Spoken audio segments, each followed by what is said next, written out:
Hello, everyone. Today we're having a really important session about the hidden costs of major operational failures, which is a mining C-suite issue.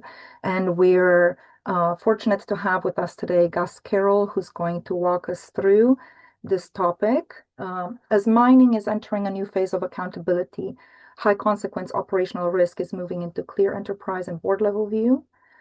Major operational failures are now linked to capital allocation, insurance regulation, social license, and lessons from the oil and gas and other hazard sectors are really directly relevant to our mining industry. What Gus will explore with us today is why the most damaging failures are rarely only a technology issue, how warning signs sit in routine operational and HSC data, but are often fragmented or dismissed, and how existing data can reveal deteriorating controls about 1 to 2 years in advance, and what that means for assets, availability, downtime, insurability, and enterprise value. Today, this is brought to you by the Canadian Institute of Mining, Metallurgy, and Petroleum, the Management and Economics Society. The CIM is Canada's largest nonprofit technical association for minerals, metals, materials, and energy industries, and represents professionals across, at the moment, 11 technical societies, 25 local branches nationwide across Canada. And the vision is it's a trusted authority and collective source for advancing mineral industry knowledge, guidelines, and best practices. And the Management and Economics Society of the CIM advances and funds education and thought leadership in mineral economics. We support and invest university programs and initiatives across Canada. We bring together professionals across economics and management of mining and petroleum companies, and we sponsor and host nationwide events focused on economics, management, and financial decision-making. Our sponsor today, the very generous IM Gold, bringing us this talk. Gus Carroll. He's an international expert in process safety and major accident risk. Across 30 years, he's worked in senior leadership roles in high hazard industries. He advises boards and executives on high consequence operational risk, governance, and enterprise value. He's currently the CEO and co-founder of Empirisys, translating existing organizational data into actionable insight using advanced AI and data analytics to identify early warning signs of major operational failures and support executive decision-making.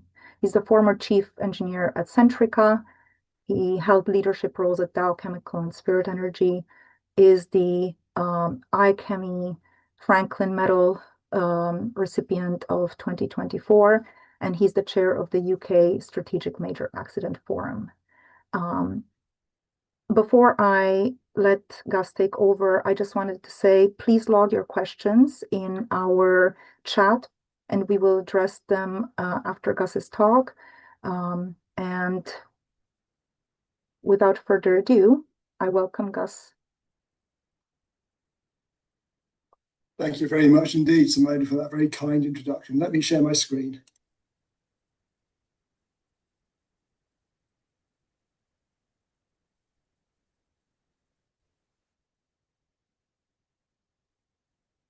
Okay, so good morning or good afternoon or good evening, depending where on the world you're dialing in from. I'm in the UK, in a very cold, snowy Aberdeen. And I'm here to talk today about something which really does deserve serious attention across the industry. And that is the hidden costs of major operational failures. But here's the thing. These costs aren't really hidden. The data exists and the warning signs are there. And the questions facing the sector is really how effectively does this intelligence reach decision makers? So before I dive in and get going, let me build on Simone's kind introduction. I've spent 30 years in operations, originally, then projects, international projects, and then finally process safety across refining, oil and gas, and nuclear power. And I was only really able to be effective in that role due to the fact that I've worked in operations and I've worked in projects all over the world for many years at the coalface. I've designed, built, operated, and decommissioned high hazard assets. I'm not an academic theorist and I'm not a consultant who's never got their hands dirty. Now, the context for this call is that earlier at the end of 2025, the Centre for Chemical Process Safety, CCPS, published a very comprehensive process safety guidance note specifically for mining. This builds on the very well-established work that the CCPS has created across chemicals, refining, and oil and gas. And it really provides a significant opportunity for the mining sector, critical mineral sector, to access frameworks that have taken other industries decades to develop. So there's a real leapfrog opportunity here. At Empirisys, we combine cutting-edge AI with really deep process safety and engineering expertise. And I'll come on to that later on very briefly. But why does this matter to you? Why should this matter to you? Well, because the critical mineral sector has never been more relevant. It's never been more important to value creation, to the energy transition, and frankly, in the world we're in at the moment, it's the center of geopolitics. So what am I going to cover today? So I want to talk about what I mean by operational risk. And I want to explain why it's especially important now in the current climate of accelerating energy transition and the importance of critical minerals alongside those changing geopolitics. And I'll explain this through the consideration of both the visible and the hidden costs and the increasing importance and influence of ESG on the critical minerals sector. Next, I want to show how this sector can accelerate its approach to managing major operational risks through recent guidance, and even more importantly, by accessing the benefits of modern safety analytics that help you exploit that 80% of your data that everybody on this call in operations and projects and in the supply chain will create. But because of its nature, fragmented, written, and siloed, remains essentially unused. I'll describe the concept of safety culture, which is fundamentally important in driving change. Finally, I'll summarize all the above, tell you a little bit about Empirisys, and then open up the questions to the session to any questions. So let's begin. So let me start by making a direct statement or a direct assertion. Managing major operational risks in the critical mineral sector is essentially mineral economics. This isn't a safety department issue. This is a boardroom issue that directly impacts your share price, your cost of capital, and your license to operate. Major incidents directly impact NPV, the cost of capital, and the social license to operate across the sector. And they lead to enterprise-level outcomes, not operational side effects or isolated safety effects, although those can happen too. They span multiple dimensions: financial performance, capital access, regulatory standing, license to operate, and community trust. And they can't be managed at the margins. Whilst execution sits across many functions, especially operations, engineering, and technology, accountability must sit at the enterprise level. Therefore, this is inherently a C-suite issue because its impacts cut across value creation, risk, reputation, and long-term strategy. And it can't be delegated solely to functional teams. As I will explain, expectations are rising and rising quickly. As industry guidance strengthens, scrutiny and regulatory stringency will follow, further elevating this up the corporate risk register.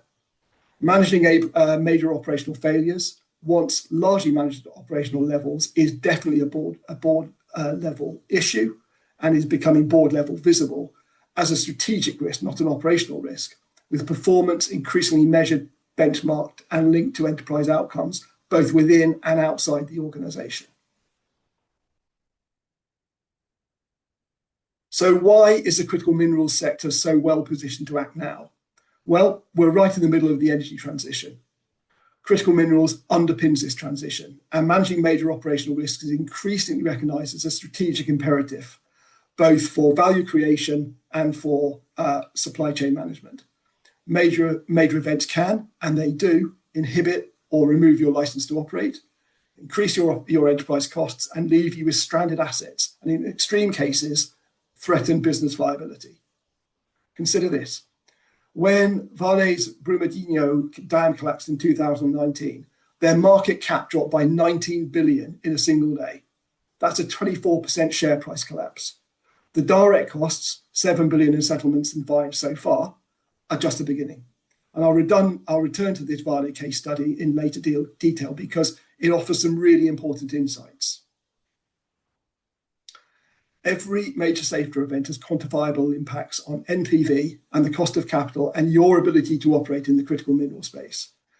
With the energy transition creating unprecedented demand for lithium, copper, nickel, rare earths, companies that can demonstrate superior safety performance will command premium valuations. Those that struggle with major operational risks will face increasing headwinds. Now, here's what's changed in 2025, and I've alluded to already. The CCPS, the organization that codified process safety management for oil and gas, chemicals, and refining, published their first comprehensive guidance specifically for mining minerals and metals. This represents 40 years of learning gathered from Piper Alpha, Texas City, Deepwater Horizon, and dozens of other catastrophic failures, all now adapted for the critical minerals industry by process safety experts working in this industry. Oil and gas learned these lessons through painful experience. Piper Alpha in 1988 killed 167 and cost 4.5 billion. That's about 11 billion in today's money. Texas City in 2005 killed 15 and cost BP 1.5 billion in direct costs, with reputational damage orders of magnitude higher. Deepwater Horizon nearly caused BP to become insolvent. And mining, of course, has had its own incidents. Brumadinho, Mariana, Pike River, Mount Poly, and Samarco, and others. But mining now has access to frameworks that took oil and gas 40 years to develop, an opportunity to accelerate maturity whilst avoiding some of the painful lessons learned in other sectors. Most mining companies have accumulated years and years of valuable data, HSE observations, near-miss reports, audit findings, instant investigations, and so on. These data can provide early warning signals of emerging risks 12 to 24 months in advance. However, it's often locked in siloed systems, unstructured, and largely unanalyzed. At Empirisys, we've demonstrated that AI can unlock this data. In one study, for example, we analysed over 70,000 observations and identified 90 specific issues that predicted major events with sufficient lead time to intervene. As I mentioned, typically 12 to 24 months. The return on investment assessed by comparing the cost of data analysis to credible forecasts of avoided losses was typically 50 to 1 in the conservative scenario. Similar patterns definitely exist in mining data. The challenge is having both the AI capability and the process safety expertise to extract the signal from the noise. I want to mention culture, and I'll come back to this. Peter Drucker, the management consultancy guru, once said, "Culture eats strategy for breakfast." In high hazard sectors, this is demonstrably true. Culture starts at the very top with the board and CEO.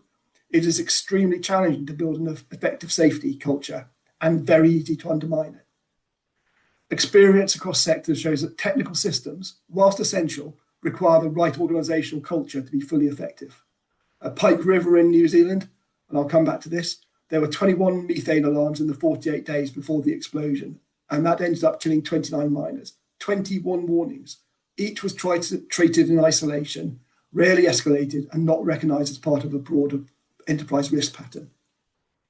At Piper Alpha, there were numerous fires and loss of containment events in the 2 years before the disaster. Production pressures increasingly constrained the organisation's ability to respond to the emerging risk signals. In Texas City, multiple safety audits identified degraded conditions, but cost-cutting prevailed over maintenance investment. The pattern is consistent. Data reveals emerging risks, but organisational structures and culture determine whether this intelligence reaches decision makers in time to act. Our AI doesn't just identify technical risks, it provides objective evidence of how safety information flows through an organisation and whether leadership receives actionable intelligence. Our work with companies like BP, Equinor, ExxonMobil, and others validates this approach.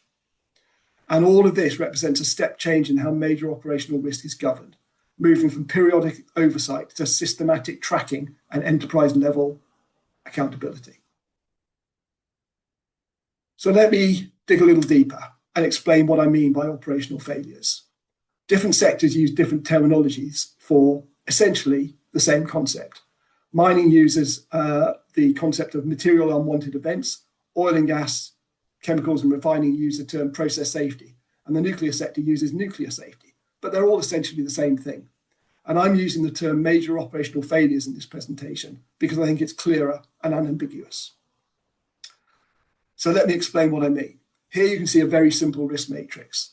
Personal safety events, slips, trips, falls, and simple fatalities, sit in the lower right of the risk matrix. They're relatively high likelihood and lower consequence. Of course, they're very painful and unpleasant for the people involved, but they are not existential to the existence of the organization. And these are what most safety departments focus on. And they're a very important thing to manage for safety and welfare, but they do represent a different risk profile. Major operational risk sits in the top left, very low likelihood, but with catastrophic consequence. We're talking about multiple fatalities, total loss of assets, massive generational environmental impact, and billion-dollar direct and indirect losses. These are the scenarios where a tailings dam fails, where a flash fire engulfs a processing plant, or where toxic gas is released to a community. So in seeking to manage operational risks effectively, boards should be able to answer 5 questions with confidence. What can go wrong? This is where you identify the hazards, the technical studies, such as HAZOP studies and bow tie analyses and so on. Understanding your major hazard events, the major unwanted events. What will happen? This is about consequence modeling. Understand what are the consequences if something does go wrong. Understanding if you've got the controls in place. These are your safety critical systems, the barriers, the safeguards, your emergency response and so on. Will they work? This is about assurance, audit and assurance and monitoring, maintenance, testing, verification, competence, and so on. And then how do we know? And this is by far the most challenging question. It requires data, analytics, but most of all, it requires honest assessment by curious, courageous, and confident leaders.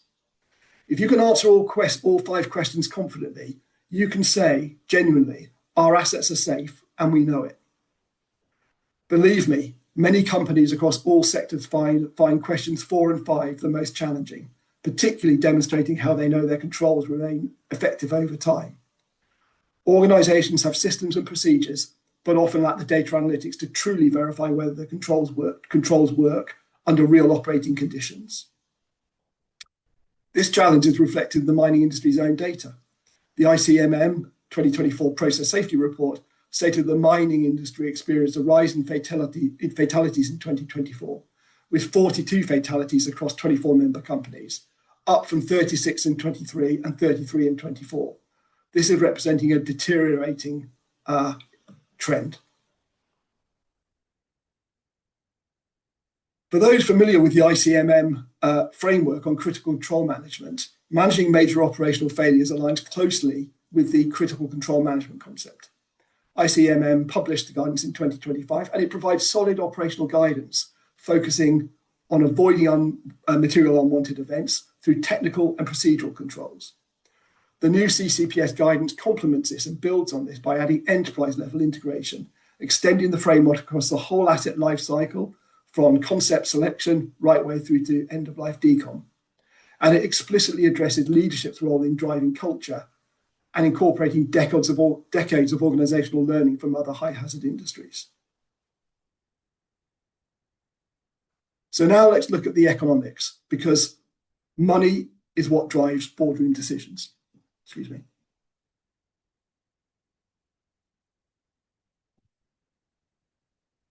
We identify 6 cost layers, what we call the 6 hidden cost layers. And every incident that I've ever looked at has these 6 cost layers exist.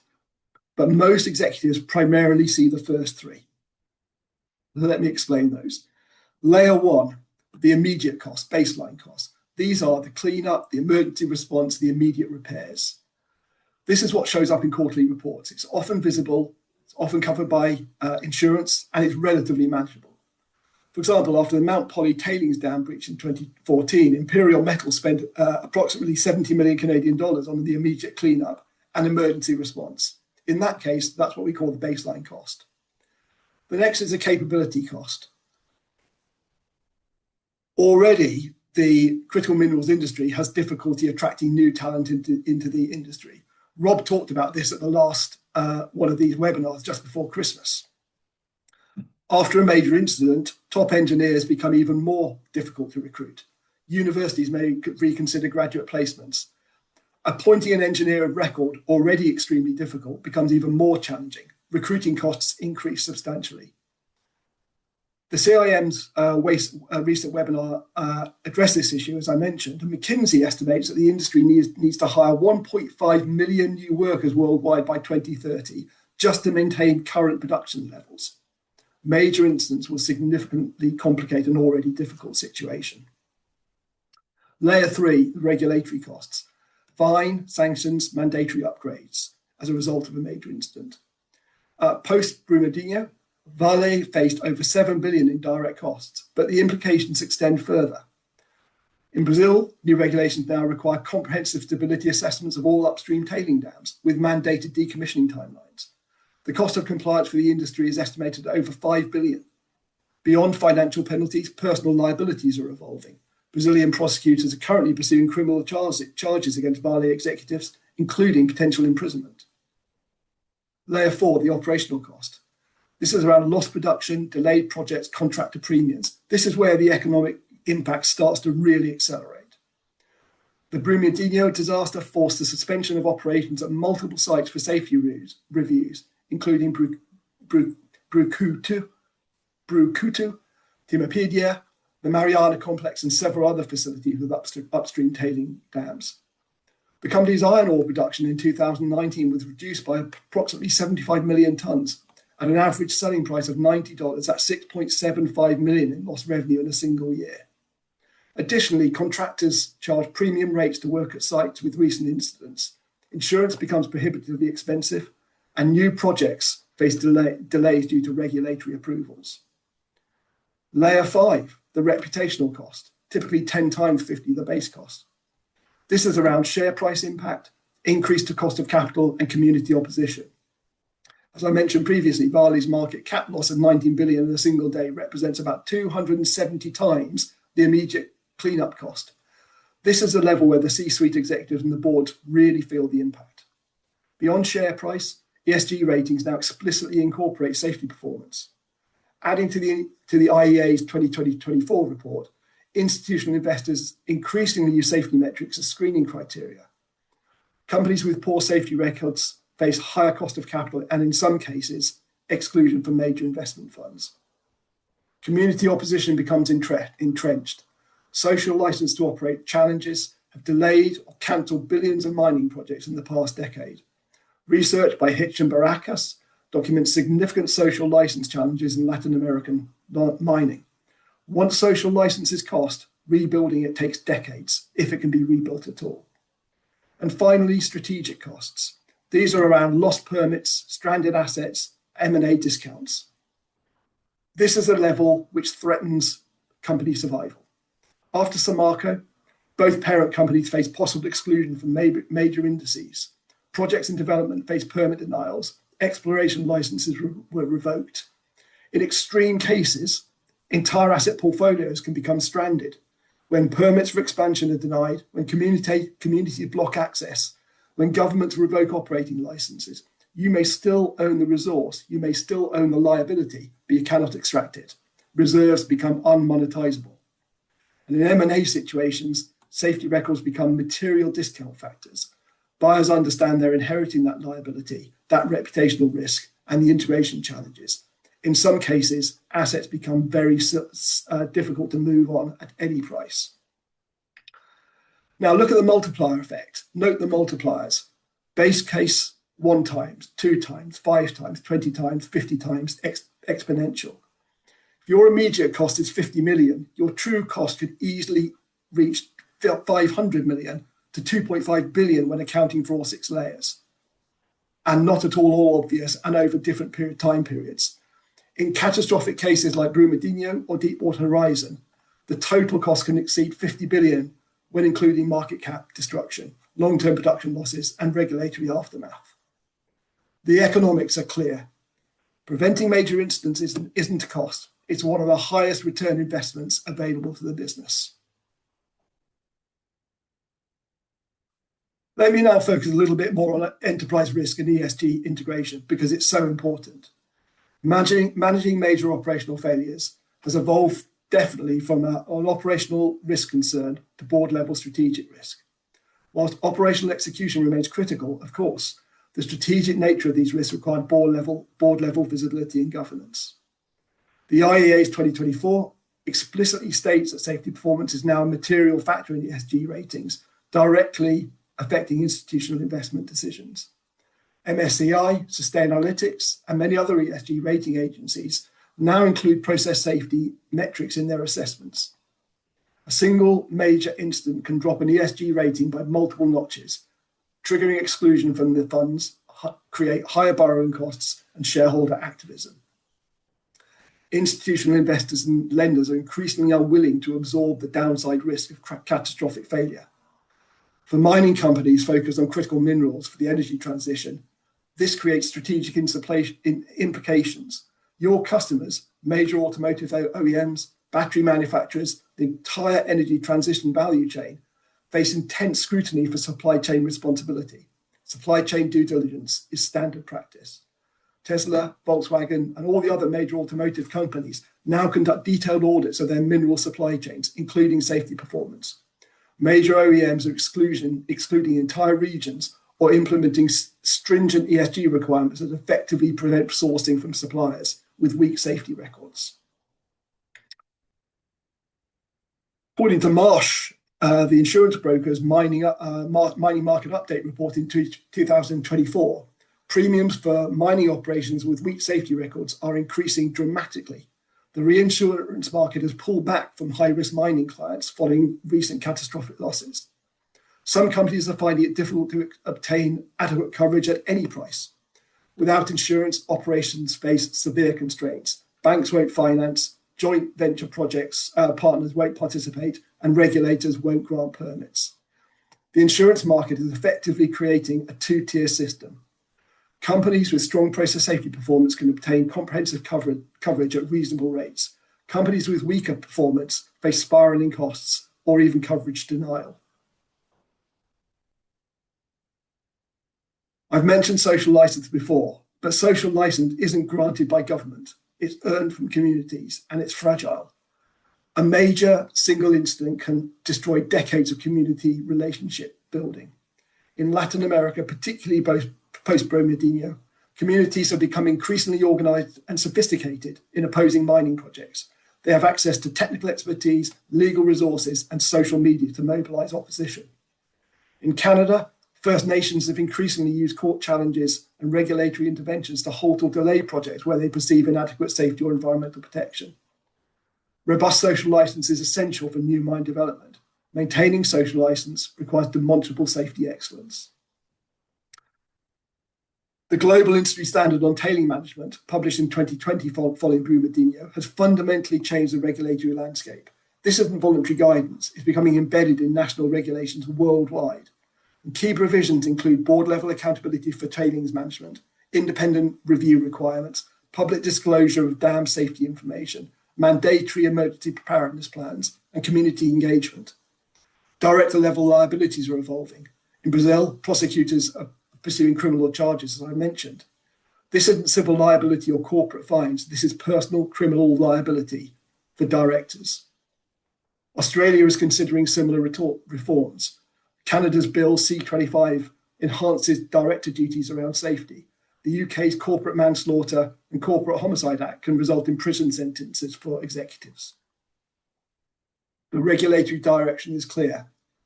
I don't know is no longer a defence. That doesn't cut it. Directors have a positive duty to assure themselves that safety systems are adequate. It's that fifth question. What's changing is that regulators and boards are no longer asking whether the data existed, but whether leaders took reasonable steps to understand it and act on it. This is fundamentally a board-level strategic risk requiring appropriate leadership capability. It should feature prominently on the enterprise risk register and receive regular board risk committee review. Technical systems are, of course, necessary, but not sufficient. Organizations can have excellent procedures, sophisticated monitoring systems, and comprehensive training programs, yet still experience catastrophic failure if the organizational culture doesn't enable safety concerns to be heard and acted upon. Every major disaster investigation reaches similar conclusions. The technical causes were proximate, but root causes typically involve organizational culture shaped by leadership. At BP, the Baker panel report on Texas City explicitly stated that the root cause was a corporate culture that prioritized cost reduction over safety investment. That culture came out on top. At Vale, the Brumadinho investigation found that the geotechnical warnings were systematically downplayed by management because acknowledging them would have required production shutdowns. The question for every board: do you have the organizational structures and culture that ensure the safety critical information reaches you in time to act? Where production pressures don't systematically override safety concerns, where data is analysed and acted upon. These are the organizational capabilities that differentiate companies with strong operational risk management from those vulnerable to major incidents. Let me now show you the evidence behind these patterns. Over the past 25 years across chemicals, oil and gas and mining, I've looked at 39 catastrophic events. This is not every catastrophic event, but they are notable ones. 9 in the chemical sectors, 11 oil and gas disasters, and 19 in the mining critical mineral sector. It's noticeable that there are 19, nearly twice as many in the critical mineral sector as compared to oil and gas. And I think that reflects the sector's unique operational challenges, but it also highlights the opportunity for targeted improvement. Now, these events across all these sectors have collectively resulted in thousands of fatalities and billions of dollars in damages. They've driven significant regulatory reforms worldwide and stricter environmental bonding requirements globally. But beyond the human cost, the economic cost, of course, these events have caused profound human suffering, usually in communities with limited resilience. Having looked at many of these public domain investigations, the root causes show remarkable consistency. Organizational structure that made it difficult for critical signals to reach leadership in actionable form. This is not about individual competence. This is about organizational design where production and financial pressures can systematically outweigh long-term safety investment, making escalation of concerns difficult. Sometimes concerns are heard but not acting upon. Occasionally, raising concerns becomes career limiting. Human error is compounded by organizational design. Frontline workers who make mistakes are rarely the root cause. The root cause is typically the system that places them in that position without proper training, without proper equipment or supervision or accurate technical information. And when this persists, it becomes normalized. Cost and efficiency measures unintentionally erode safety margins over time. Investigations consistently find incremental deferral of maintenance, gradual staffing reductions, and removal of layers of protection. Often individually rational decisions, but whose cumulative effect downgrades safety margins. Maintenance backlogs and aging infrastructure accumulate gradually. This is the slow creep of degradation, where systems that were once fit for purpose deteriorate, but whilst production increases, and in some cases, escalates. Failure to learn from incidents is particularly significant. At BP, lessons from the Grangemouth disaster in 2000 weren't applied to Texas City in 2005, which weren't applied to Deepwater Horizon in 2009.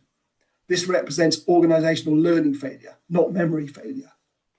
Vale experienced a catastrophic failure at Mariana that should have triggered comprehensive change.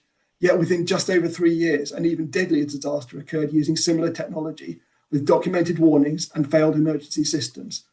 This represents a profound organizational failure to learn, similar to BP's progression from Grangemouth to Texas City. Capability and skill gaps are increasing as experienced personnel retire and replaced by contractors or less experienced staff, and institutional knowledge can erode. So what's the critical insight that we draw from all this? The consistent pattern across these and many other incidents is that the warning signs existed but remained in silos, preventing integrated risk assessment. In every case, audits identified deficiencies, near misses occurred, workers raised concerns, but data was fragmented and organizational structure often prevented these signals from reaching decision makers in an actionable format, particularly when acting would require difficult trade-offs between production, cost, and safety. At Pike River, 21 alarms in 48 days. At Piper Alpha, years of fires and small releases. At Brumadinho, geotechnical monitoring data showing dam instability. The signals were there, but organizational structures often prevented them from reaching decision makers in an actionable format. So now let me focus on some specific examples through some small case studies. These are real events, of course, which had devastating consequences. And in every case, the warning signs existed in the data. Let me start with the Brumadinho dam collapse. On January the 25th, 2019, Vale's B1 tailings dam at the Carroll de Fiajo iron ore mine in Brumadinho suffered catastrophic failure. The dam reached approximately 12 million cubic meters of mining waste, which traveled at high speed through the mining complex and the community below. 270 people lost their lives, including 136 Vale employees. It was Brazil's worst, deadliest industrial disaster. The direct costs, over 7 billion in settlements, fines and remediation. The state of Minas Gerais settlement, I hope I pronounced that correctly, alone was 6.9 billion. Federal government environmental fines added another 66 million. Compensation to families, community rebuilding, environmental restoration, costs continue to accrue and will continue to do so. The market impact, as I've mentioned, the share price dropped 24% in a day. That's more than many countries' annual GDP, destroyed in hours. The company bonds were downgraded. Credit default swap spreads widened dramatically. The cost of capital for every future project increased. And the strategic impact? Operations were suspended, not just at Brumadinho, but at multiple Vale sites across Brazil, pending safety reviews. The company was forced to decommission all upstream tailing dams, a move that removed approximately 40 million tons per year of production capacity. And prosecutions are ongoing, with 16 people facing criminal charges, including homicide. The CEO resigned, the board was restructured. The company's entire approach to tailing management required fundamental rebuilding. Global regulatory changes followed. The global industry standard on tailings management, as I've mentioned, mandatory stability assessments, enhanced disclosure requirements, and personal liability provisions. The critical lesson, data on dam stability existed, but wasn't acted upon by senior leaders in time. Vale's Mariana tailings dam had suffered a similar catastrophic loss of containment in 2015, but there is limited evidence that lessons from that investigations were fully incorporated. TUV Sud, a consultancy, had issued a stability certificate for the dams just months before the collapse. However, internal Vale documents revealed during the investigation showed geotechnical monitoring data indicating anomalies, piezometer readings showing unexpected pore pressure changes, and visual inspections noting surface cracking. The information existed in reports, but it was siloed in the engineering department and the production department. Senior leadership weren't seeing it. When concerns were raised, prevailing assumptions and production dependencies made it difficult to challenge existing risk acceptance. This was a failure of safety intelligence, the ability to collect, analyze, integrate, and act on safety critical information across organizational silos. The data existed, the signals were there, but organizational structure prevented them from being connected until 270 people had lost their lives. Let me now compare this with the BP Texas City explosion, because there are remarkable similarities. On March the 23rd, 2005, during startup of the isomerization unit at BP's Texas City refinery, a blowdown drum overfilled and vented flammable liquid and vapor. A vapor cloud formed and ignited, causing a massive explosion. 15 workers were killed, 180 were injured, many with life-changing injuries. The blast was heard miles away, and the human toll was devastating. Most of the victims were contractors working in temporary trailers near the unit. Total cost, 1.5 billion in fines and settlements. Direct costs were just the beginning. The Baker panel investigation cost tens of millions of pounds. The regulatory fallout affected BP's entire US operations. The reputational damage contributed to the political environment that severely impacted BP after Deepwater Horizon 5 years later. The root cause, a cost-cutting culture, deferred maintenance, leadership structures that prevented process safety signals from reaching decision makers. The Baker panel, led by former Secretary of State James Baker, conducted a comprehensive investigation and found systematic problems across BP's US operations. The company had cut maintenance budgets to improve margins, reduced engineering and safety staffing, created incentive systems that rewarded production over reliability, not acted effectively on warning signals from smaller incidents. The investigation found that BP had suffered 23 previous fatalities in US operations since 2000, a rate far higher than industry peers. And Texas City wasn't an isolated incident. It was a predictable outcome of a systemic organizational issues. The critical lesson: multiple signals that risk was increasing were not acted upon, with production and share price focus being the highest leadership priorities. There were 10 previous incidents at Texas City in the year before the explosion that could have resulted in catastrophic outcomes. These were logged in incident reports, but they were treated as isolated events rather than signals of systemic problems. Audits had identified deficiencies. The Telos Group had conducted a safety culture survey in 2002 that found serious concerns. OSHA had cited Texas City for multiple violations. The critical point: this information wasn't reaching leadership in an actionable format. When it did reach senior levels, it was often weighted towards production imperatives and interpreted as tolerable risk within existing frameworks. BP's leadership at the time, under the CEO, John Brown, was focused on cost reduction and margin improvement. The company's public brand was beyond petroleum, emphasizing environmental credentials, but internally the focus was relentlessly on cost cutting. The refinery had been starved of investment. Maintenance was deferred. Systems that should have been replaced were patched and run to failure. Workers were aware. The Telos survey found that 32% of workers would not feel comfortable raising safety concerns to management.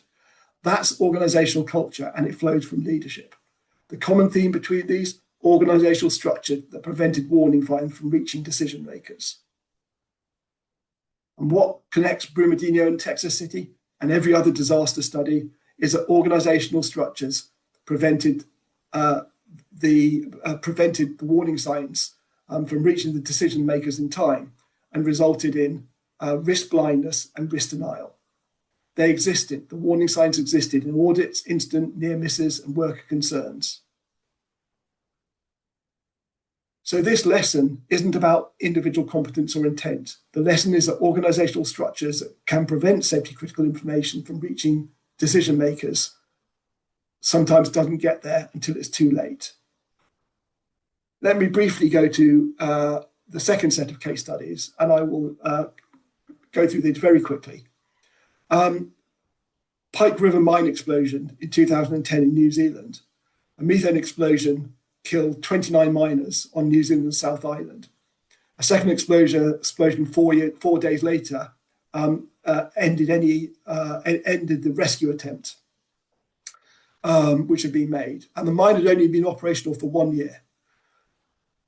These weren't workers in a legacy facility with degraded system.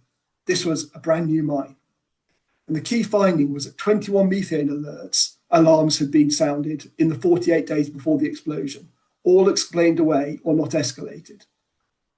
That's an alarm every 2.3 days on average. Any one of them could have triggered a production shutdown and investigation. Instead, operations continued. Why was that? The mine was under intense pressure to reach commercial production. The company had promised investors that production would ramp up quickly, and financial targets took precedence over investigating the pattern of alarms. The critical lesson here: classic normalization of deviance. The workforce observations contained the warnings. The Pike River Royal Commission found that the workers had raised concerns about ventilation, methane levels, about procedural shortcuts, but the organizational culture made it difficult for these signals to reach senior leadership. Senior operational staff felt that pressured to maintain production.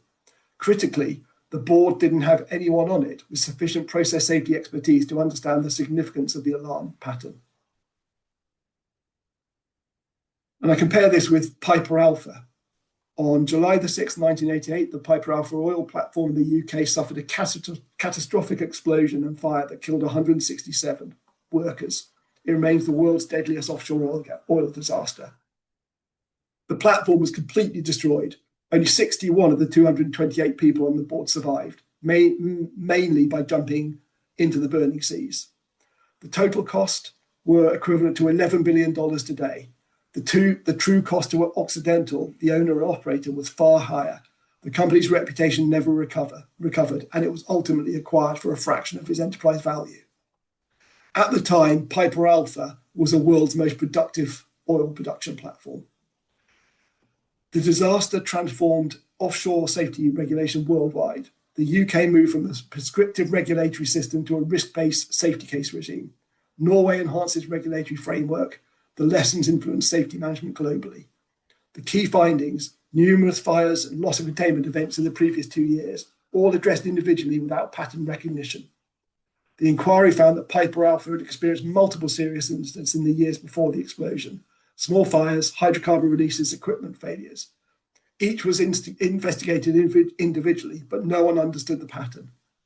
The platform was old, heavily modified after 25 years of operation, with systems that no longer matched the original design. Maintenance was behind schedule, risk assessments hadn't been updated. Workers felt pressure to keep production going. Management focused on output and revenue. The platform manager later testified that he felt production pressure from onshore management. The platform managers on two adjacent assets, Tartan and Claymore, continued to pump their oil and gas into Piper Alpha for hours after the fire had started. Why? Because they did not believe they had the authority to shut down. Crucially, leadership didn't have sufficient process safety expertise either. They saw safety as a domain of the safety department, not as a core business function requiring CEO and board level capability. So what connects Pike River and Piper Alpha? It's organizational structures, again, preventing operational and safety managers from effectively communicating risk intelligence to leadership. And in both cases, leadership didn't have the process safety expertise to understand what the data was signaling anyway. Alarms and incidents were seen as operational nuisances rather than signals of systemic risk. And in both cases, the organizational culture made raising concerns difficult. Workers knew things were wrong, but they also understood that raising concerns would be seen as obstructive, would slow production, and would mark them down as problematic. In the oil and gas industry, there's a term called NRB, not required back.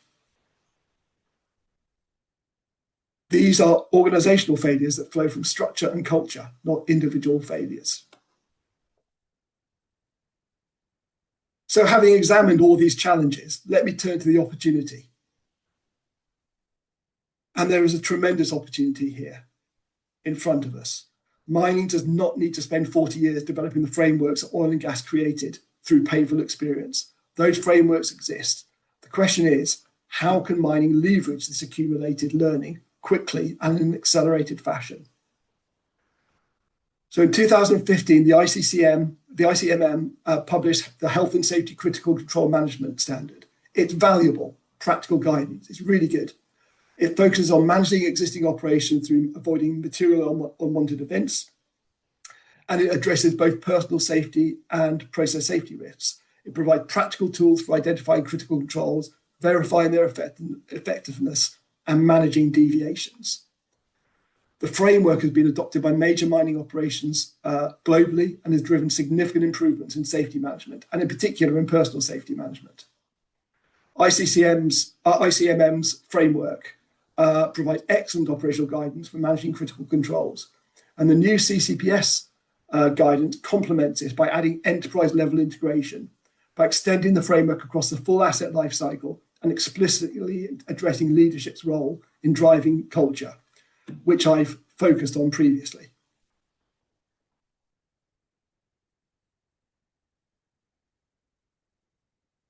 What makes the CCPS guidance significant? Well, as I've mentioned, it's full asset lifecycle coverage. It covers process safety from initial concept through design, construction, commissioning, operation, modification, and decommissioning. This means process safety considerations are integrated from day one, not retrofitted. once the operation is working. 40 years of cross-industry learning is integrated into the standard, and every lesson from Piper Alpha, Bhopal, Texas City, Deepwater Horizon, and dozens of other disasters is embedded in the guidance. Mining can access these lessons without having to learn them through instant experience. One of the most important innovations within the CCPS guidance is the concept of human and organizational performance.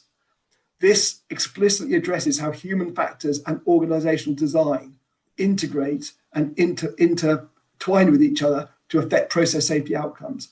It's not just about technical systems, it's about the people and the culture that operate them. Leadership is explicitly elevated.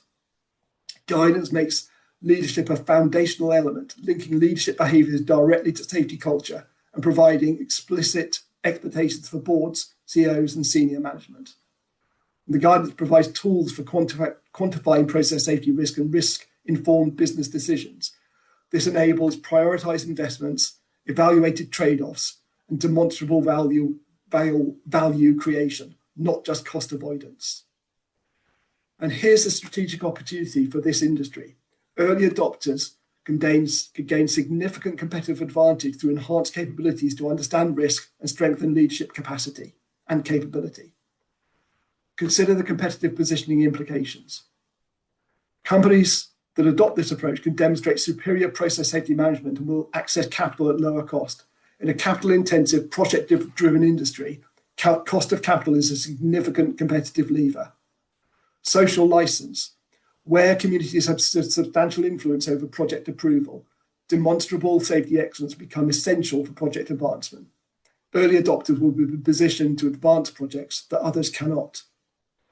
Talent attraction. The best engineers, managers, and workers prefer companies with strong safety cultures. In a competitive talent market, early adopters will have advantages. Companies that adopt best practices ahead of regulation can help shape regulated development rather than simply react to it. They also avoid the scramble and cost of compliance when new standards are mandated.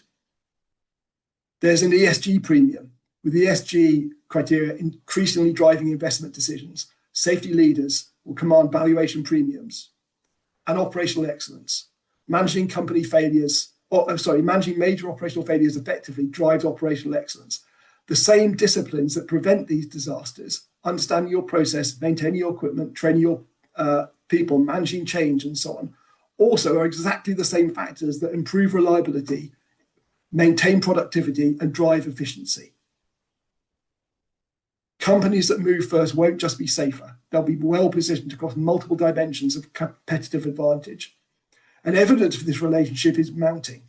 The 2025 Ernst & Young Global EHS Maturity Study found that organizations investing in robust environmental health and safety programs existed significant operational efficiencies and improved business performance.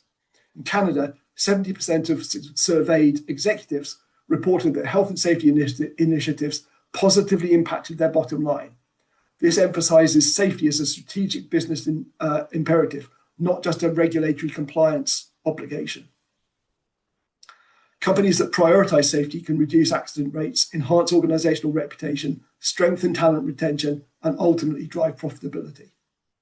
The study further revealed that 85% of Canadian respondents attributed operational efficiency improvements to a robust EHS approach.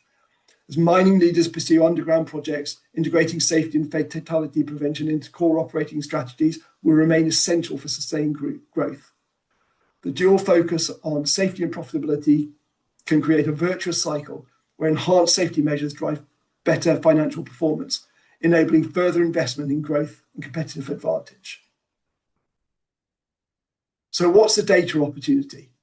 Most organizations already have huge amounts of safety data. The challenge is converting this actionable intelligence into an actionable intelligence that reaches the right people at the right time. There are some challenges. First of all, data access. About 80% of organizational data is unstructured, written, for example, siloed and fragmented. Your safety observations are in one system, your audit findings are in another, your maintenance records in a third, your mechanical integrity records somewhere else. Your instant investigations are in PowerPoint and PDF and drawings shared across multiple systems. No single person has a complete picture, and assembling it would manually take weeks or months of effort. Most HSE data is never analysed anyway because humans cannot manually process 50, 60, 70,000 observations looking for patterns. Consider this. Your workforce submits thousands of safety observations, reports and maintenance inspections every year. Some observations contain signals of major hazards, but which ones? How do you identify the 5 or 10 or 50 critical observations in 5,000 routine ones? Manual analysis is impractical, so most companies do the basic categorization: slips, trips, falls, near miss, hazard, and then file the data away. The intelligence goes completely unused. However, your workforce is communicating exactly where the weaknesses are. Every observation card, every near miss report, every audit finding is a data point about the state of your defences and your controls. If your workforce is consistently reporting maintenance backlogs in a particular area, that's a signal. If you're seeing repeated reports of procedural deviation, that's a signal. If concerns are raised but action items aren't closed, that's a signal. The data exists. The challenge is extracting the signal from the noise. Years of observations, audit findings, and investigations, and so on. This is a treasure trove of predictive intelligence if you have the tools to unlock it. We've identified specific failure modes that would likely result in major accidents within 1 to 2 years if not addressed. And the analysis takes a few weeks with AI. Manual analysis would take years, and by then the incidents would already have likely taken place.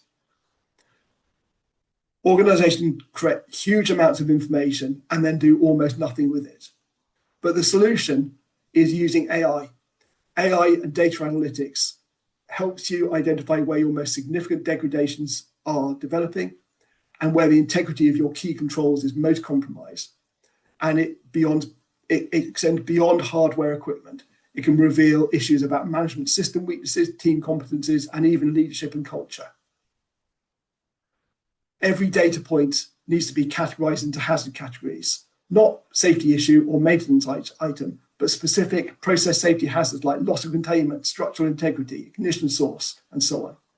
And this allows you to track specific major accident precursors, not just generic safety metrics. AI helps identify the key themes with underlying causes, not maintenance issues, but, for example, systematic deferral of critical instrument testing and rotating equipment in underground service with known reliability products in high pressure mode. That's actionable, that's useful, and that's possible. Creating trends so that you identify those deteriorating or improving signals 12 to 24 months before they escalate. And this is really the critical capability. Identifying what's trending towards failure over time, because this is what gives leadership time to intervene. Analytics can provide objective evidence of how effectively safety concerns flow through the organization and whether reported issues receive timely resolution. And it's done by analyzing patterns of what gets reported, what gets acted upon, and how long actions stay open, whether concerns get escalated or suppressed. If workers are reporting significant hazards, but action items aren't being completed, that's an organizational signal in itself. If reports drop after management push back on observation, that's a culture indicator. However, in reality, data isn't perfect. Workers don't always complete all fields. Drop-down menus aren't always comprehensive. Free text often contains the real information, and even then is not always very well written. AI can analyze the free text and accurately classify observations and other data, even when structured fields are empty, because of the training algorithms, using hundreds of thousands of safety observations and other safety data to train the system. So in summary, most companies collect massive amounts of safety data, but they do very little with it. They produce generic dashboards with lagging indicators, and they're surprised when a major accident occurs, even though the warning signs are in the signal.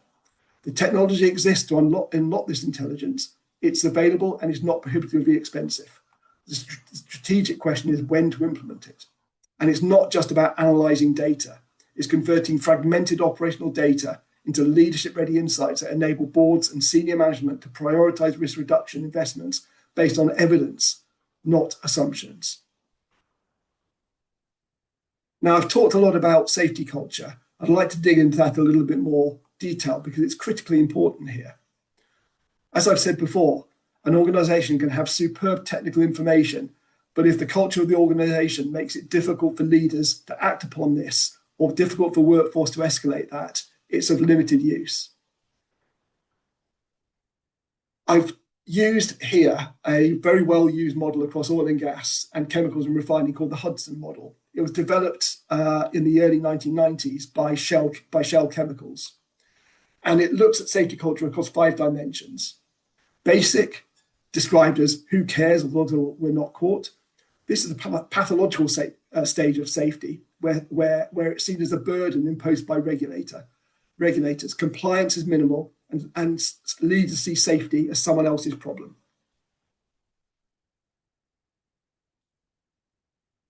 Reactive. This is where safety is important. We do a lot every time we have an incident. It's where incidents are reported after they occur, but they're not proactively identified to address risks. Calculative, where we have systems in place to manage all hazards. This is where we've built comprehensive safety management systems, procedures, and risk assessments. It's a significant step forward, but it's still primarily about compliance and systems rather than culture. Proactive this is where the problems are being worked on and we still find risks. And this is where an organization is actively looking for weak signals, analyzing trends, surfacing issues, and acting on them before they become incidents. Leadership is engaged, workers feel empowered to raise these concerns. And generative is how we do business around here. This is where safety is so embedded in culture that it's automatic. People don't follow procedures because they're required to. They follow them because it's a natural way work gets done. We can assess where different sectors sit based on industry-wide assessments, regulatory reviews, and incident data. And we can see that mining and critical minerals is predominantly in the reactive to calculative stage, leading companies towards the top end of that. They have strong operational systems, and the opportunity is now how to enhance strategic integration of process safety at board level. Mining's made very substantial progress in building safety management systems, and with the CCPS guidance, it's got an opportunity to rapidly improve this culture, up the culture curve. Chemicals and refining generally spans reactive to proactive, with some of the larger integrated businesses like Dow and BASF and ExxonMobil Chemical at the top end. But there's still great variation across this sector. Oil and gas is slightly higher, but again, this is based on many incidents which have driven significant regulatory improvement over time. The nuclear industry is higher still, generally in the proactive, potentially generative sector. And again, this has been driven by such factors as 3 Mile Island, Chernobyl, and Fukushima. And probably the most advanced culture is in commercial aviation, where safety culture is generally embedded in how we do business. But it's been driven by 80 years of continuous improvement. So as I mentioned, the ICCM has advocated for mining to move from reactive to proactive in its guidance, particularly by identifying essential controls to prevent catastrophic events, not just managing routine hazards, continuous monitoring of safety controls, and investing in advanced technologies. And here's the fundamental principle. Safety culture doesn't originate from safety departments. It flows from leadership. If the board and CEO consistently prioritize production over safety, everyone understands that, regardless of what the safety policy states. Equally, if leadership demonstrates genuine commitment by asking probing questions about safety metrics, by investing in safety system, even when it affects short-term margins, and by recognizing people who speak up rather than penalizing them, culture shifts, and it shifts rapidly. So let me start to wrap this up with a call to action. What should mining executives do now? I would suggest and ask for 3 things. First of all, read the CCPS guidance. It's freely available on the CCPS website, and it represents current best practice, and it provides a comprehensive framework that leading companies are adopting. Understand what best practice looks like, understand the gap between where you are and where you need to be, and understand that your competitors are reviewing this guidance too, and some will act on it ahead of you. Secondly, audit your data. How many years of observations, finding, actions, and so on are you sitting on? Is it 3 years? Is it 5 years? Is it 10 years? And what would it take to actually analyze them? Not produce generic dashboards, but actually extract intelligence. What are the top themes? What's trending worse? What failure modes are developing? What are your weak signals? And ask the uncomfortable question. Self-assess yourselves against those 5 questions that I mentioned earlier. Do you personally know what can go wrong? Do you know what will happen? Do you have the controls in place? Will they work? And how do you, again, you personally know they'll work? And be honest. Can you really answer question 5? How do you know your controls work? When do you last verify them? Do you have objective evidence, or are they based on assumptions? Then the even more challenging question. If a major accident happened tomorrow, would the investigation find warning signs in your data? Major incident investigations consistently find that warning signs existing in the data. The challenge is ensuring organizational structures allow these signals to be detected and acting upon. Mining does not need to repeat the 40-year journey.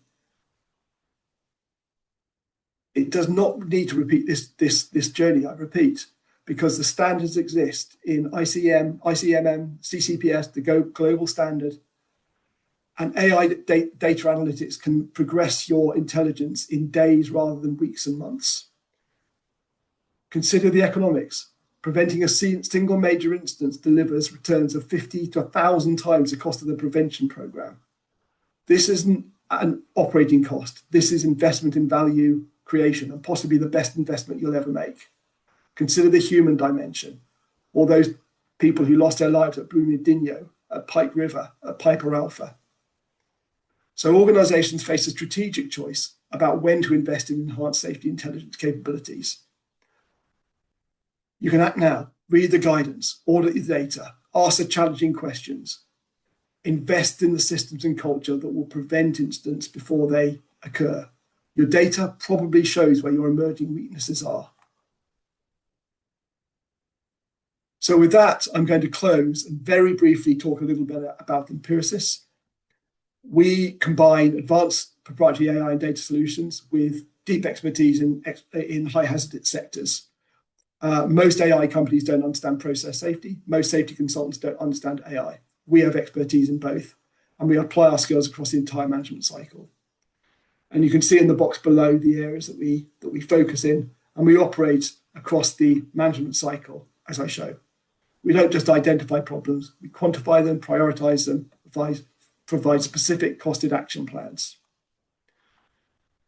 You can see my contact details, and if anyone's interested in contacting me, you're welcome to do so. So I'm going to close with a final sum up. This industry is at an inflection point. The release of the CCPS guidance for mining in 2025 represents a fantastic opportunity to adopt a comprehensive framework for managing major operational risk that really can improve safety performance, enterprise value, improve regulatory relationships, and drive economics forwards, operational economics forwards. The frameworks exist, the technology exists, the data exists in your own system.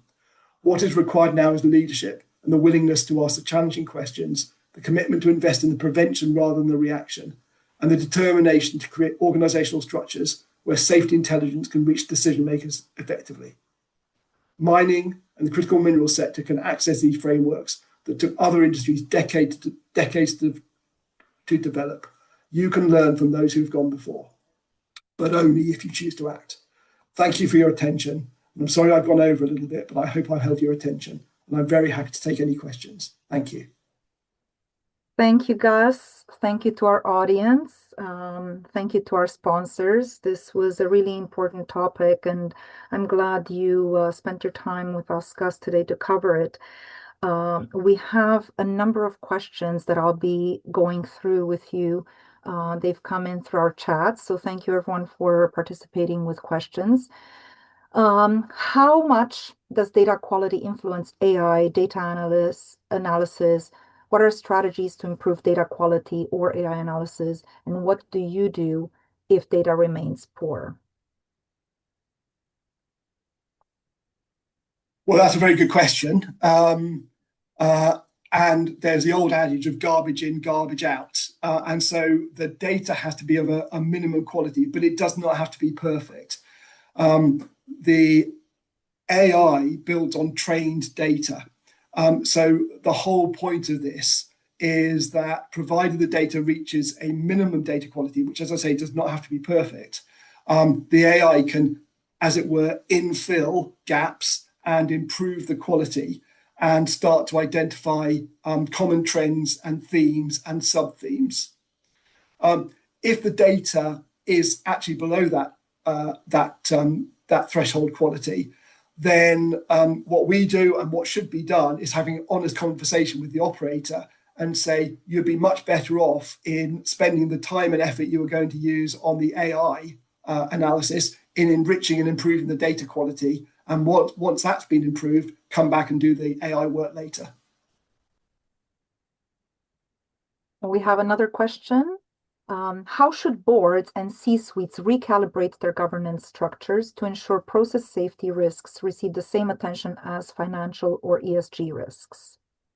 Yeah, that's a fantastic question. And I'll draw a parallel to the oil and gas industry in the UK. Following Piper Alpha and much more recent regulations, actually, and following another onshore incident at a place called Buncefield, which was a major fire and explosion on onshore hydrocarbon storage facility. The UK created something called the Process Safety Leadership Principles. And one of those, which has now been enshrined into UK corporate governance, is that for high hazard industries, there should be at least one member of the board who is technically capable in process safety.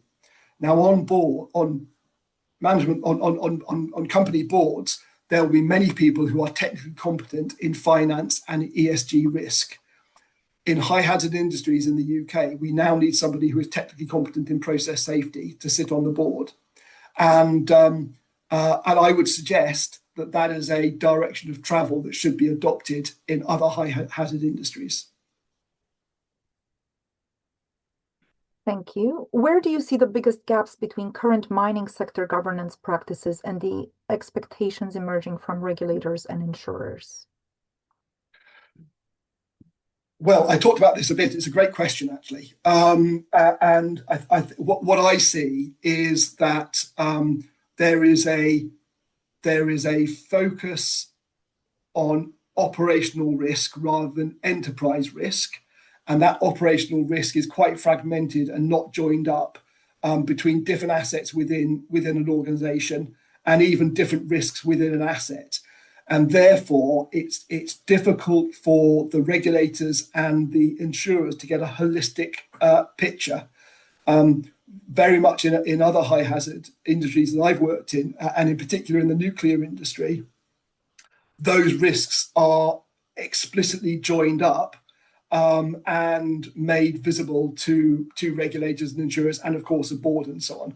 And so I think there is a level of fragmentation in the mining sector, which probably reflects its cultural maturity, which other sectors, which perhaps are a little bit more mature, are starting to get to grips with. In the case studies you referenced, for instance, Brumadinho and Texas City, what leadership decisions or lack thereof most contributed to the escalation of risk? Goodness me, that's a big question. But I would say, broadly speaking, the decisions that most contributed were decisions that were not operational and were taken months and sometimes years ahead of the event. And they were around the culture, the organizational culture that prevailed within the organization. And that culture, of course, would not have been, we make a conscious decision to tolerate high hazard risk.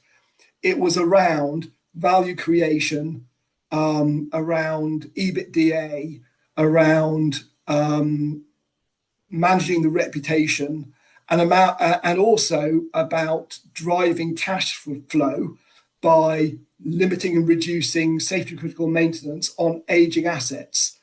And I've seen this myself within the oil and gas industry, and it's a real conundrum. And you understand it. All this is a trade-off. But certainly, I'm very familiar with having difficult arguments. In my role as chief engineer at Centrica, I would have this argument all the time with the finance team, whereby saying, I'm asking for bigger investment in safety critical preventative and reactive maintenance on our aging assets where the production curve is reducing and therefore the contribution to revenue and cash flow is reducing.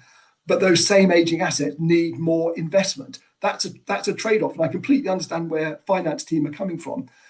But if that decision is driven relentlessly through the organization, the organization will respond accordingly, and it won't surface and escalate the decisions that will then allow the intrinsic risk to increase to a point where you're beyond your safe operating limits.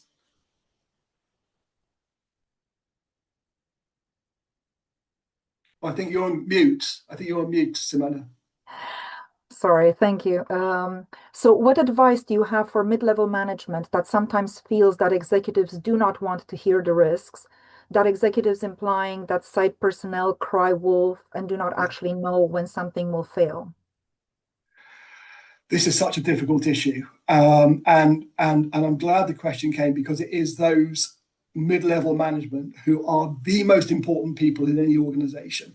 They are the people who receive the messages up from the coalface, from the technicians and the coalface, and they're the people who interact with the senior management, who are quite distant often, both geographically and organizationally, from that coalface. It takes courage. It takes courage and it takes guts to drive that message through.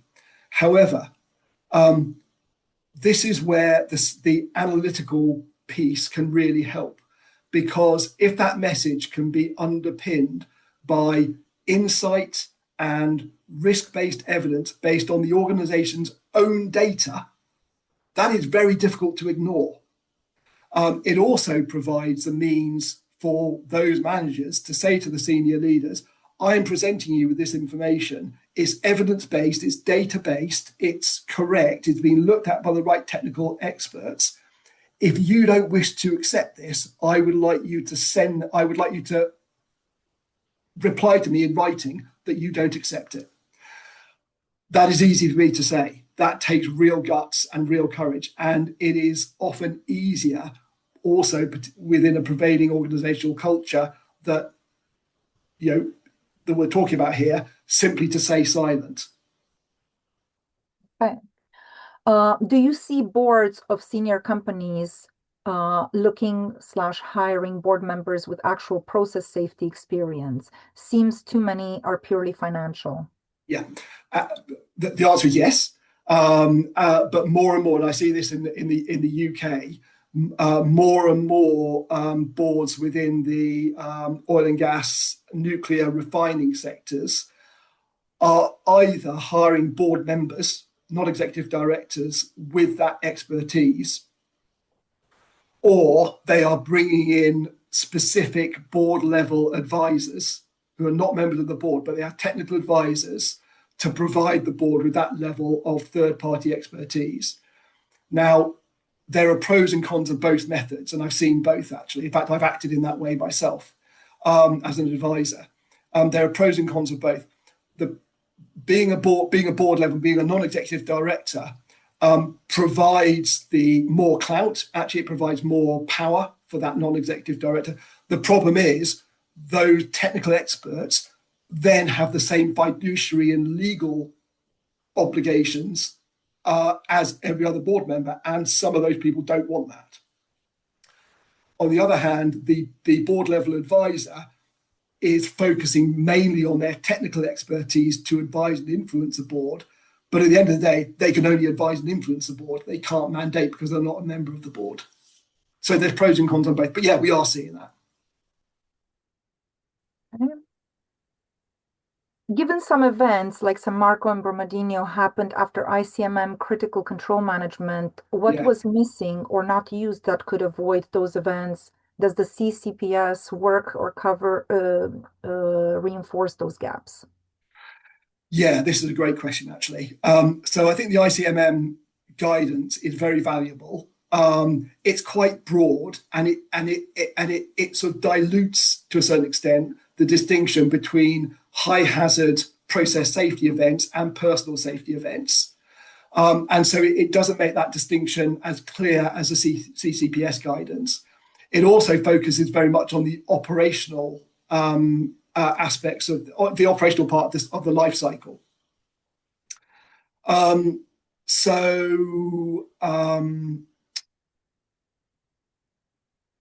Fundamentally, I think that the ICM guidance is lacking in some sense in terms of giving the focused the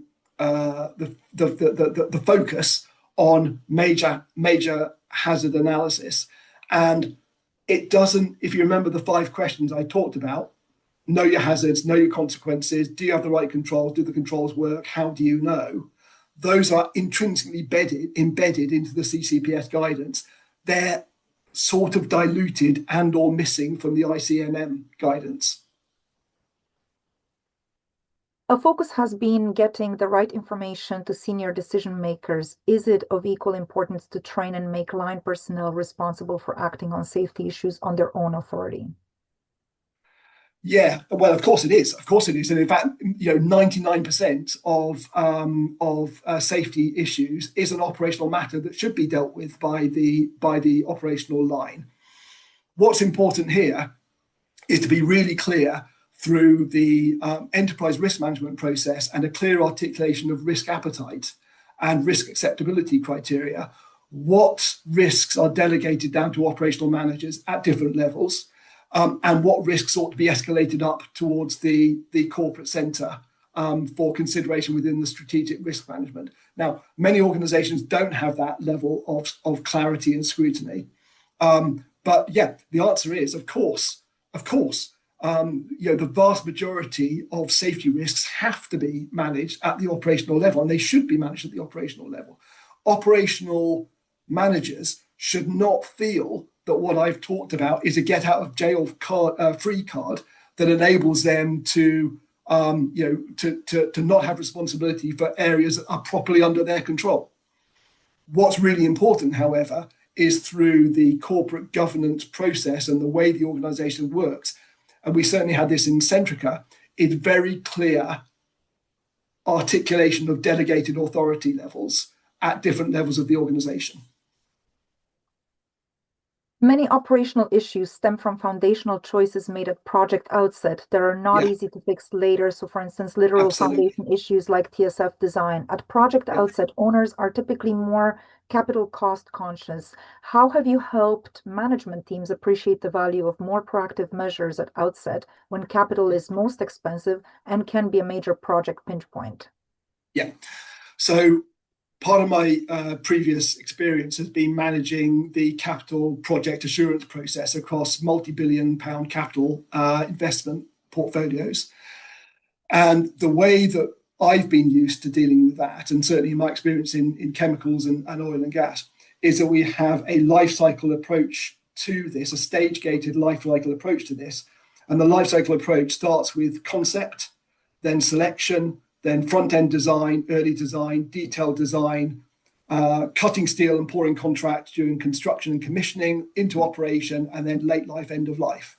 Now, at each one of those stages, there is a formal safety study undertaken with a independent stage gate review, which is a yes-no decision to different options. And that becomes more comprehensive, more detailed as it goes from left to right. So by the time we get to operation, we should have considered all of the potential future operating risks that could come to fore. Now, this goes back to the previous question about the ICMM guidance, because it's primarily focused on the operational phase. And the question and the questionnaire is exactly right, it's picking up exactly the right point, is by that stage, any major risk production after concrete is poured and after steel is cut, risk mitigation is extremely expensive. At the earliest parts of the project, risk mitigation is basically by changing the design, and doesn't cost anything. That's not quite true, but it's much cheaper anyway. So yeah, so the answer to that question, in my view, is by having comprehensive capital assurance processes across the life cycle with independent stage gate reviews, and appropriate hazard studies at different stages. And this is not something, if the mining industry, minerals industry is not doing already, this is absolutely not something which has to be reinvented. This is absolutely standard practice and can be imported from other industries very easily. How should leaders prioritize which controls to strengthen first when resources are limited? Yeah, so one of the concepts that we use widely, and I believe it's also used in critical minerals, is a concept of what's called bow tie. And so this is simply a pictorial analysis of understanding a very complex picture of hazard and risk. And it comprises, in the center of the bow tie, is the event itself. On the left-hand side are all of the causes of that event, and on the right-hand side are all the consequences of that event. So the event might be a failure of a tailings dam. Causes might be, one of the causes might be structural integrity, and the structure collapsed, and the consequences might be obvious. On the left-hand side, those are all the things, the mitigations you have in place are all the preventative measures.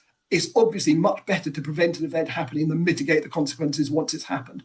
So therefore, in my view, and certainly standard practice, is that leaders should always prioritize the left-hand side of the bow tie, the preventative measures. Now, the mitigation measures are important because sometimes you can't prevent an event. And therefore, you have to look at the right-hand side, but the prioritization should always be on the left side, on the preventative measures first. What early warning indicators tend to be overlooked because they appear normal, quote unquote normal, or routine within day-to-day operations? What a great question. So again, the construct that I am very used to working with from my experience for major hazard control is what we call people, process, plant. So people are around the competence of your workforce and your contractors. Process is the management system that you use to manage the work, and the plant is the physical hardware that you use for controlling the risk. What we find is that the physical hardware is usually pretty well managed because you can touch it, you can feel it, you can look at it, you can see it's corroding, you can see it's not working when you inspect it. So what we find is the biggest risks and the biggest failings and the most difficult to spot are failures in the organizational processes and procedures because the operation changes for some reason, and the procedure doesn't change with it. So therefore, people are trying to follow an out-of-date procedure. The engineering drawings aren't up to date. And competencies, because people leave, new people come in, they haven't got the experience of the asset, and so on and so forth. So by far, the most difficult to spot, but often most common causes of major incidences are failure to follow the procedure, which is often blamed on workers, but it's almost never the worker's fault. It's almost always an organizational failure, and competency. And again, I'll use the same comments. How are insurers currently evaluating process safety maturity in mining, and what changes do you expect in the next few years? So most insurers which are involved in this sector will have risk engineering teams who will undertake risk surveys in different mining sectors. But what I'm seeing is that the drive towards risk appetite is driven not by the insurers, but by the reinsurers. So organizations like Swiss Re and Munich Re, for example, and they are simply mandating that they are not willing to accept poor players in this sector. They are not willing to reinsure the insurers. And if the insurers can't get reinsurance, they are not going to be the primary insurer of the risk. So therefore, there is a more robust approach to looking at risk prevention and risk control, and the evidence from the operator that they are focusing on the right thing.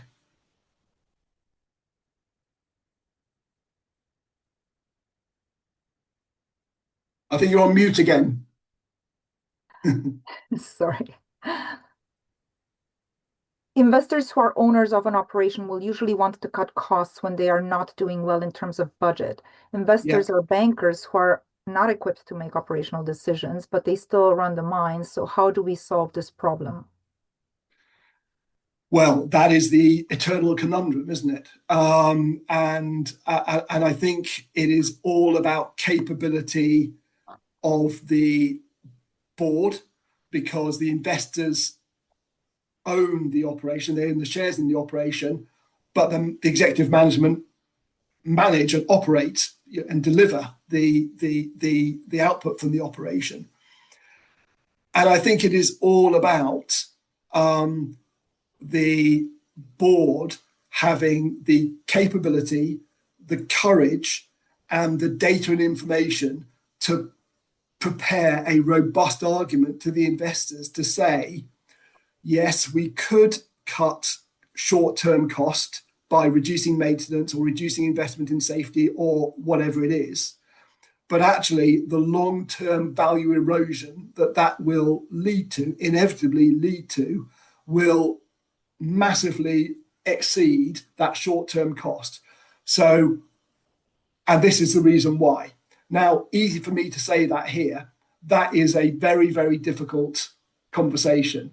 And I actually haven't had that conversation with very significant investors, but at Centrica, I certainly had to provide my chief executive with the information and ammunition that enabled him to make that argument. And it's really painful and really difficult.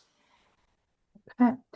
Thank you, Gus. I will read out a few comments. They're not questions. So GISTM was mentioned as a valuable tailing standard. The Mining Association of Canada and Minerals Council of Australia towards Sustainable Mining Tailings Protocol provides more comprehensive guidance and similar recognition from investors. Another comment was aviation as a mature safety culture is trained by Boeing's ongoing issues. And another comment, congratulations for the presentation, very interesting, and thanks for advertising the CCPS guidance. I think with that, thank you, Gus. We will bring it to a close. Thank you all for all your questions. These were very, very deep and very interesting questions. I wanted to mention before we close it off that on February the 4th, we have the Bank of Canada speaking. And please register. If you're not on our mailing list, you can just go to CIMMES.org. So CIMMES.org, and you will find there the post for that next presentation for the Bank of Canada. It's already up. But if you're on our mailing list, be assured that all of your details are not being shared beyond this. So it is strictly for our purposes to have you register on the calls. So thank you, everyone. And with that, I think we're ready to close off the call. Thank you, everyone. And I'd just like to say thank you very much for inviting me. I very much enjoyed it. Thank you.